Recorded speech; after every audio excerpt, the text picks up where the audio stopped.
नमस्कार साथियों, पिछली कक्षा पर आपने इतना प्यार दिखाया, इसके लिए मैं आप सबका आभारी हूँ।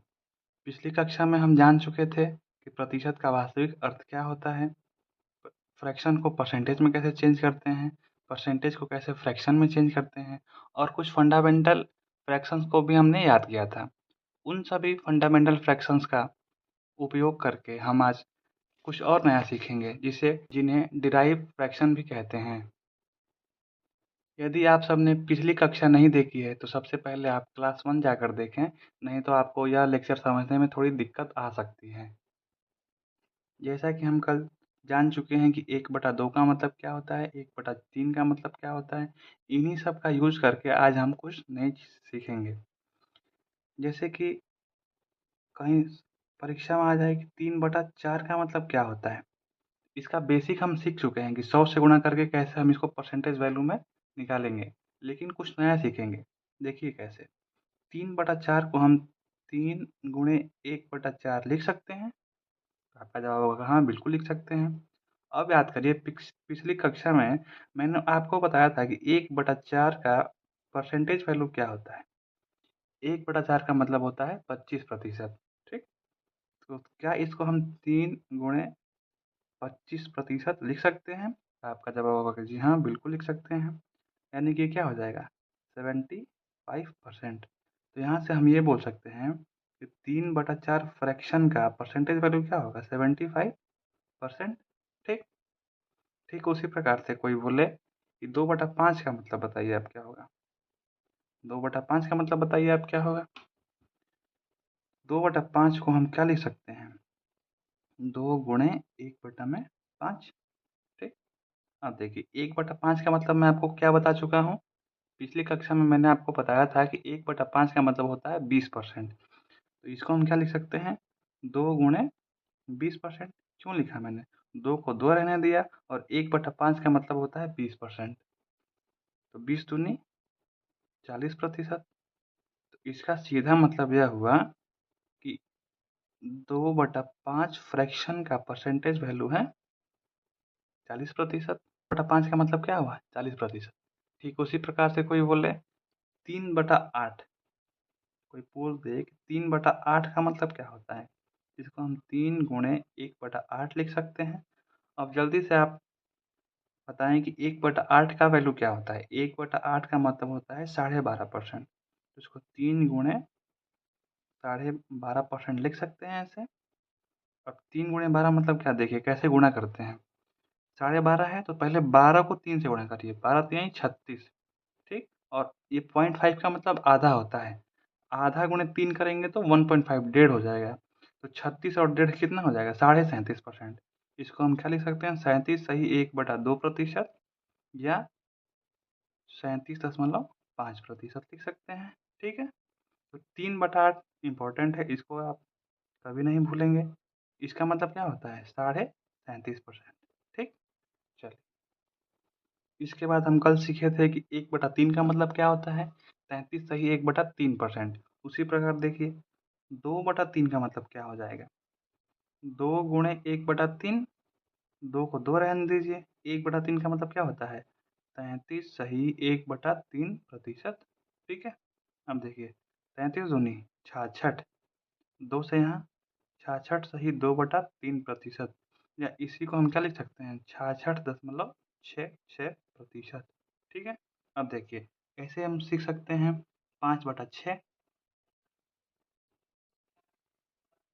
5/6 का क्या होगा, तो 5/6 के लिए 5 गुणे 1/6 करना पड़ेगा। ठीक है, अब देखिए 1/6 को रिकॉल करिए, मैंने पिछली कक्षा में क्या बताया था। 1/6 का मतलब होता है 16 सही 2/3%। 1/6 का मतलब क्या होता है 5 गुणे 16 सही 2/3%। अब इसका गुणा करना है हमें। देखिए गुणा कैसे करेंगे, इस 5 में पहले हम 16 से गुणा करेंगे। ठीक, और उसके बाद हम इस 5 का इस 2 में गुणा करेंगे। 5 में 16 से करेंगे तो क्या हो जाएगा 80। फिर 5 में 2 से करेंगे तो क्या हो जाएगा 10। और ये 3 अंश और हर, तो ये ऊपर वाली वैल्यू कभी भी नीचे वाली वैल्यू से बड़ी नहीं हो सकती है। इसके लिए क्या करेंगे हम डिवाइड करेंगे पुनः। 10 में 3 से भाग देंगे तो कितनी बार जाएगा? 3 बार। 3 तिहाई 9, 3 बार जाएगा तो वो 3 80 में ऐड हो जाएगा, तो ये कितना हो जाएगा? 83। शेष कितना बचा था हमारे पास? 10 में 3 से भाग देने पे 3 बार गया था और एक शेष बचा था, 1 और यहाँ पे 3, यानी कि 5/6 का मतलब क्या हो गया? 83 सही 1/3%। मैं आशा करता हूँ कि यहाँ तक चीज़ों को समझने में कोई भी समस्या नहीं आई होगी। अब यहाँ से हम सवालों की तरफ चलते हैं। जैसे पहला प्रश्न है, 240 का 16 सही 2/3% कितना होगा? ठीक? तो इसको हम ट्रेडिशनल मेथड से क्या करते हैं?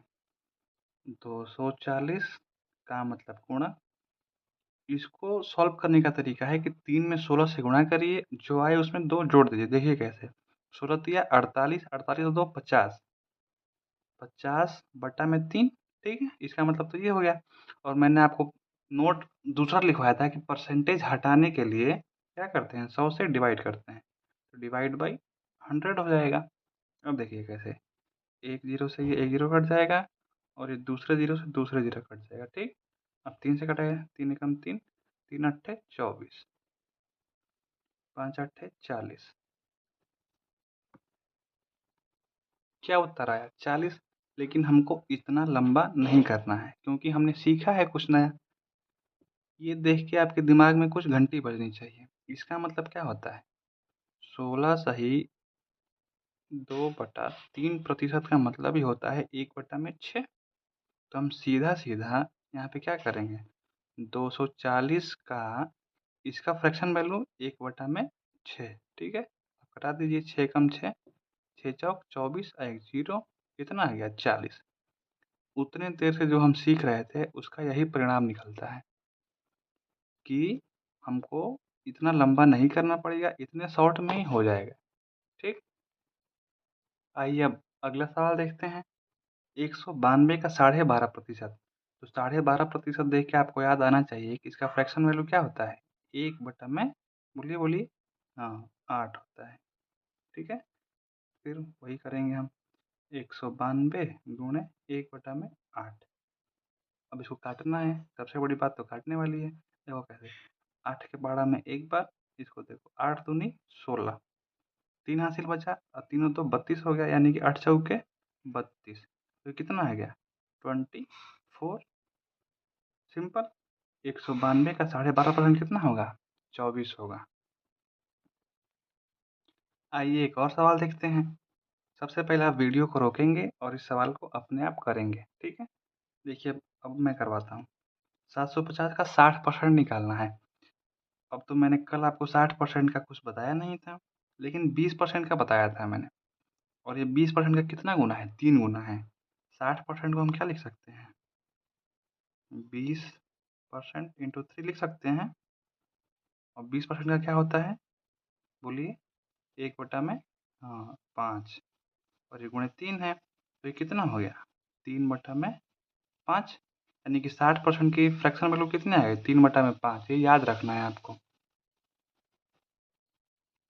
अब यहाँ से 750 का सीधे सीधे हम 3/5 कर देंगे।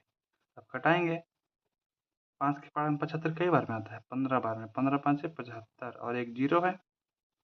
150 में 3 से गुणा करेंगे तो 450, यानी कि 750 का 60% कितना होगा? 450 होगा। आशा करता हूँ कि इस तरीके के सवाल अब आपको करने में कोई भी असुविधा नहीं होगी। अब यहाँ से हम स्टार्ट करते हैं परसेंटेज चैप्टर के सबसे पहले कॉन्सेप्ट की। Concept number 1, shifting of percentage. इसका मतलब क्या होता है? देखिए, यदि A% ऑफ B है तो इसको हम क्या कह सकते हैं? B% of A। ये दिमाग में बिठा लेना है। इसको देखिए, मैं अभी प्रूव करके दिखाता हूँ कैसे होगा। A% of B is equals to B% of A। मैंने क्या बोला था? A% ऑफ B, परसेंट हटाने के लिए डिवाइड बाई 100, ऑफ का मतलब गुणा होता है, ठीक? B% ऑफ A, B रहेगा ऐसे ही, परसेंटेज हटाने के लिए डिवाइड बाई 100 और इंटू A। ये क्या आ गया? AB/100 is equals to AB/100 आ गया। इससे यह प्रूफ हो जाता है। अब इस पे हम कुछ सवाल देखेंगे, ये बहुत इंपॉर्टेंट चीज़ है, इसको कभी गलती से भी मत भूलिएगा। इसको मैं एक बार हिंदी में भी लिखवा देता हूँ। इसका मतलब होता है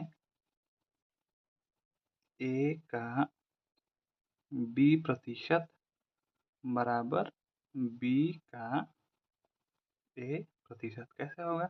A का मतलब गुणा B, परसेंटेज हटाने के लिए बटा में 100 बराबर B का मतलब गुणा A, परसेंटेज हटाने के लिए 100, तो AB बटा में 100 बराबर AB बटा में 100। प्रूफ हो गया हमारा। आइए अब इस पे कुछ सवाल करते हैं। सबसे पहला बेसिक सवाल, अगर कोई पूछ ले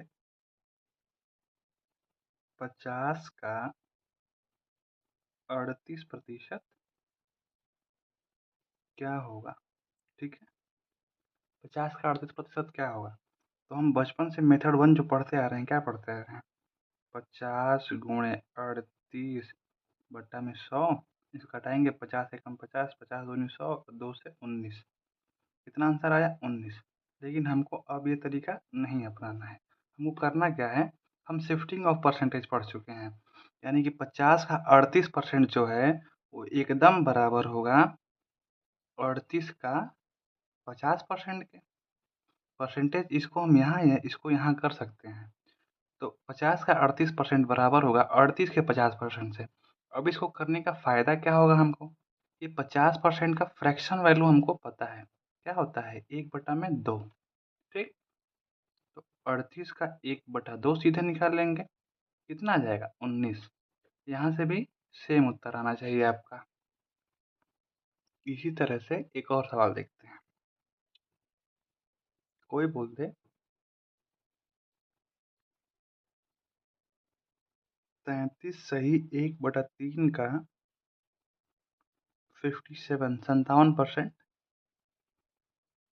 क्या होगा? अब तो ये बहुत मुश्किल सवाल बन गया। 33 या 99, 100/3 गुणे 57/100 ऐसे करना पड़ेगा। लेकिन हम क्या पढ़ चुके हैं, इस परसेंटेज को हम यहाँ ला सकते हैं। तो क्या कह सकते हैं? 57 का 33 सही 1/3%। अब इसको तो हम बहुत अच्छे से जानते हैं। इसका मतलब क्या होता है? 1/3। 57 गुणे 1/3 कितने बार में कटेगा? 19 बार में। 19 दिया 57, इसका आंसर क्या हो जाएगा? 19। आशा करता हूँ कि आज का कॉन्सेप्ट आप सभी को बहुत अच्छे से समझ में आया होगा, और यदि आपको इस वीडियो में किसी भी प्रकार की कमी हो तो अपना सुझाव कमेंट बॉक्स में ज़रूर दें। इस वीडियो में आखिर तक बने रहने के लिए बहुत बहुत धन्यवाद। मिलते हैं कल की कक्षा में।